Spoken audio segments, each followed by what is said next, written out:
안녕하세요. 이상기 행정사 TV입니다.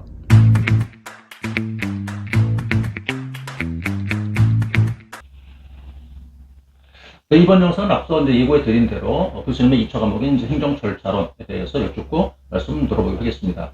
절차가 등 중요한 과목이 하나인데요. 교수님 우선 그 2차 행정 절차론도 강의하고 계신데 네. 이 과목은 또 어떤 과목인지 과목 소개 부탁드릴까요? 제가 생각할 때는, 이거는 항상 절차론 설명할 때 이상기 선생님한테 이러지 마세요 라고 설명을 하는데, 2차 중에서 가장 어떻게 보면 양이 많고, 그 다음에 가장 좀 어려운 과목의 하나에 해당된다라고 생각을 해요. 왜냐면은, 저도 동감입니다. 행정 절차론 자체가 8개의 개별법으로 있다 보니까, 사무관리론 한번 예를 들어보면, 사무관리론은 법령의 개수가 몇 개 안 되잖아요. 그죠? 근데 절차론은 8개의 법이거든요. 그게 법률만 따져서, 뭐 이게 대통령령이나 시행령을 다 제외하고 법률만 따져서 8개의 법이다 보니까 그냥 특징 자체가 양이 좀 많다. 그런데 거기서 사례와 단문이 같이 나오기 때문에 대비하기가 상당히 까다롭다. 뭐 이렇게 좀 정리를 할 수가 있을 것 같아요. 근데 제가 맡은 과목은 법이 두 개밖에 없어가지고 뭐 양도는 많지 않습니다만 저도 이제 강의를 하고 있지만 절차론도 제가 공부해봤고 네. 또 이제 그 교수님 과목이긴 한데 상당히 까다롭고 네. 어려운 그런 과목이기도 하죠. 그래서 이제 앞서 영상에서 촬영했던 행정법 네. 하고도 밀접한 연관이 있는 이제 그런 과목인데 말이죠. 그럼 이제 두 번째로 그 행정 절차론의 그 최근 출제 경향이라든가 난이도는 어떻게 됩니까? 절차론 문제 자체가 난이도는 크게 변화가 1회부터 11회까지 뭐 크게 있지는 않았어요. 물론 1회 시험을 제외하고 1회 때는 사례가 나오진 않았으니까. 그런데 어떨 때는 좀 어떤 해는 어렵고 어떤 때는 쉽고 그런 정도의 가감은 있었지만 꾸준하게 뭐 어려워졌다, 뭐 꾸준하게 쉬워졌다 이런 거의 변화는 없어요. 그러니까 올해 시험이 예년보다 어렵다, 올해 시험이 예년보다 쉽다 이럴 걸 예측할 수는 없고 그냥 준비하는 그냥 대로 그냥 준비를 하시면 되는데 출제 경향의 변화라고 한다면은 적어도 4회, 5회를 들어 넘어가면서 이제 판례 위주로, 그러니까 사례 문제가 나오다 보니까 그 사례에서 저 중요 판례를 그대로 가지고 와서 이제 논점을 묻는 그런 위주로 4회, 5회에서 나왔다면은 8회, 9회 때부터는 단순하게 어떤 판례 논점을 쓰는 것이 아니라 그렇기 때문에 뭐 행정청의 주장이 타당한지, 그렇기 때문에 아니면은 그 소송을 제기한 어떤 상대방, 그러니까 처분의 상대방의 주장이 타당한지, 그래서 사안을 좀 포섭하고 거기에 따른 어떤 수험자들의 해결 방법, 그러니까 사안의 해결 방법을 쓰는 거를 유도하는 문제로 그렇게 좀 나오고 있기는 해요. 자, 그러다 보니까 판례에 대한 좀 정확한 이해, 그 다음에 좀 여러분들도 판례를 그냥 단순하게 결론만 외우는 게 아니라 왜 그랬는지에 대한 어떤 논리를 좀 해석하고 이해해야 되는 그런 학습 방법이 좀 필요하게 됐죠.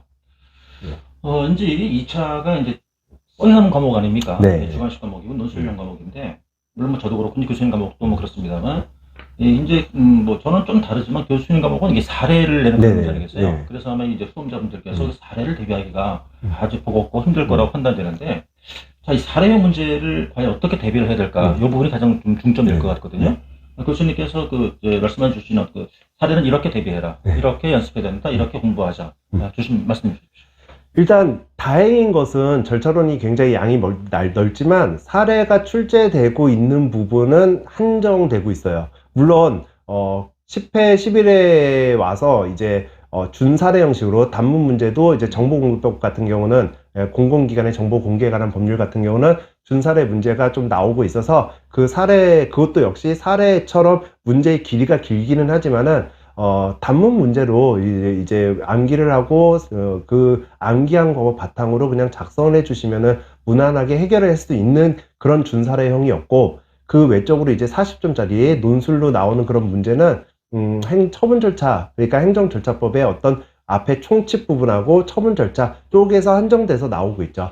그러면 거기에 한정돼서 나오고 있는 문제라면은 그쪽의 판례만 모아본다면 판례의 수를 우리가 어느 정도 한정하고 정리할 수가 있어요. 그리고 원칙대로 그냥 써야 되는 것들은 별도로 우리가 다 하나하나 볼 것이 아니라 그냥 원칙대로 접근하면 되는 거기 때문에 좀 예외적으로 좀 까탈스러운 판례만 정리를 한다면 그때는 뭐 20개가 넘지 않는 그런 정도의 판례이기 때문에 거기에 대해서만 우리가 사례 문제를 해결하는 거를 정리한다면은 시험장 가셔서 이렇게 당황하거나 그렇지 않게 접근을 할 수는 있다는 점에서는 또 어떻게 보면 행정 절차론이 공부하기에 그런적인 사례 문제를 해결하는 데 있어서는 좀 수월한 과목일 수는 있겠죠.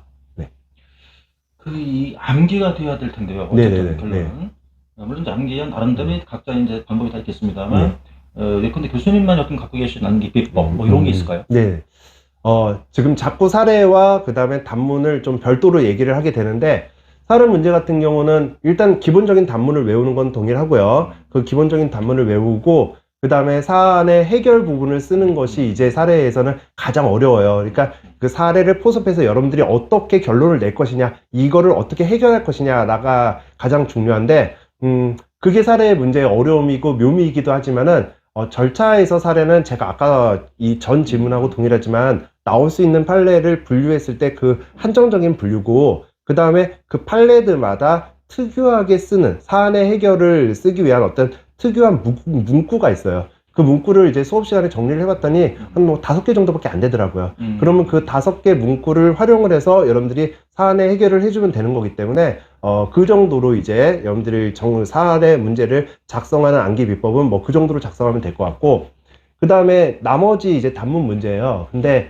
8개 법이니까 너무 많죠. 그러니까 각 논점마다, 그러니까 법을 보면 뭐 장이 있고 뭐 조문이 있고 이렇게 되잖아요. 그러면 논점마다 그거를 실제 여러분들이 답안을 작성할 때 20점짜리 나왔을 때 가장 베스트한 거는 이제 2페이지 정도를 쓰는 게 가장 좋지만은 우리 절차론이 과목의 특성상 계약법하고 같이 시험을 보거든요. 그럼 어쩔 수가 없어요. 계약법은 사례가 5문제가 나오는 과목이기 때문에 계약법의 시간을 좀 많이 쓸 수밖에 없기 때문에 절차로는 뭐 한 45분으로 대비를 한다고 하면은 한 페이지 반 정도를 여러분들이 실제 답안지에 답안을 작성해 봐야 될 거예요. 그러면은 어차피 외운다고 하더라도 작성을 못할 문구가 있고, 그 다음에 정확하게 외워야 될 그런 부분이 있거든요. 그거를 답안을 작성해 보면 제일 명확해요. 그래서 제가 만들어 드리는 답안이나 이런 것들은 항상 그렇죠. 이게 한 페이지 반을 기준으로 여러분들이 작성한다라고 하면은 그거를 실제 답안에 작성을 해보는 거예요. 대본을 해봤을 때, 야, 이거는 이 같은 주제하에서 2페이지, 3페이지가 나온다라고 하면은 거기서 이제 어려우거나 좀 부속진 부분을 좀 빼고, 어차피 쓰지 못하는 거는 암기에서 좀 제외를 시키는 거죠. 자, 그렇게 해서 정리를 하면은 암기량이 조금 더 수월해지지 않을까 싶기는 해요. 말씀 감사드리고요. 네. 교수님께서는 이제 다음 기회에 혹시 시간이 되시면 에듀에서 이제 행정사 실무법 강의하시니까 네. 그 부분도 한번 네, 부탁드리겠습니다. 알겠습니다. 지금 많은 분 앞에 약속을 하셨으니까.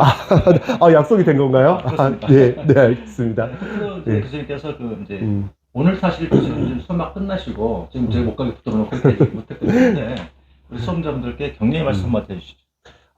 행정사 시험이라는 것이 어려워지고 있고 힘들어지고 있어요. 근데 그 이유가 과연 뭘까요? 그만큼 행정사가 됐을 때 괜찮다라는 얘기거든요. 이게 자격사 그리고 또 자격증의 가치라는 것이 시험을 합격하고 나서 별로면은 그러면은 그 자격증을 합격하는데 어렵지가 않을 거예요. 근데 그 어렵다는 이유는 좋다라는 얘기죠. 그 얘기는 어려움을 극복해 나가면은 그러면 누구나 똑같은 주어진 시간에 다다르게 되거든요. 그리고 끝까지 포기하지 않고 시험장을 가시면은 극복하고 가시면은 그만큼 극복에 대한 어떤 선물을 받게 되는 게 이제 행정사 자격증인 것 같아요. 그리고 아직까지는 여러분들이 노력으로 극복할 수 있는 힘든 거를 극복할 수 있는 시절이거든요.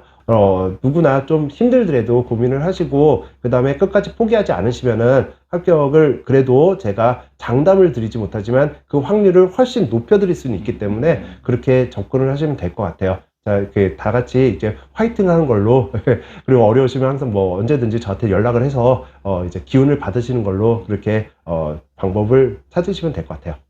네, 이제 이곳은 방문각 서울대 입구역에는 이제 방문각 서울법학원 교도실이었고요. 그리고 이제 우리 학원에서 운영하는 카페도 있습니다. 행당이라는 카페인데 거기도 우리 이제 학원생이 아니시더라도 질문하시면 이제 교수님께서 얼마든지 답변을 달아드리니까 그 카페를 이제 이용하시면 좋겠습니다. 행당이라는 카페인데요. 활용하시면 좋을 것 같고요. 교수님 오늘 귀한 시간에 주셔서 정말 감사합니다. 네, 오늘 오전에 수업 마치시고 지금 대기만 하시고 제가 부탁드리는데 감사드리고요. 네. 다음 기회에 또 한번 부탁드리겠습니다. 네, 알겠습니다. 그럼 다음번에 실무법으로 다시 찾아오겠습니다.